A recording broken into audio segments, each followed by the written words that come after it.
Today's tutorial is 2 tips for your crow pose. If you feel like you are just like right there, you know you can do crow pose, but for some reason you're having a hard time finding hang time in the pose, I have 2 tips for you that I think will get you there. So the first one is to start to line the shoulders up with the fingertips. A lot of times we're just not quite getting there, and so we're not able to shift the hips a little bit more forward to get that hang time, and the hips are kind of weighing us down in the back. And then the second one is to find a heel clamp, sort of getting the heels a little bit closer to the glutes.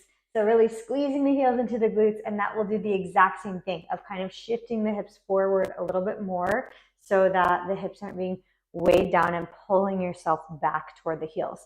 So if you're just nervous about getting forward a little bit more because you're afraid you're going to fall forward, I would recommend grabbing some pillows, bringing them into wherever you're going to practice so that you can put them right in front of your face, and that will take some of the fear out of it. So let me show you what those 2 tips are going to look like.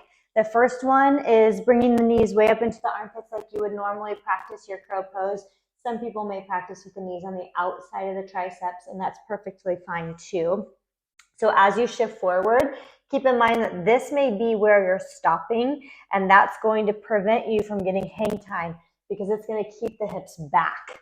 You want to make sure you're getting the shoulders all the way over the fingertips as you do. If that feels scary to you, bring your pillows in, put them right in front of your face. Don't be afraid to fall forward. You don't have too far to go. Just go there gently. And then the second one is finding that heel clamp. You can practice it in your knees, chest, chin, chaturanga. Knees, chest, chin on the floor. Pull the heels into the glutes. You're looking for that same motion, squeeze, squeeze, squeeze, as you take your crow pose. So that looks like this.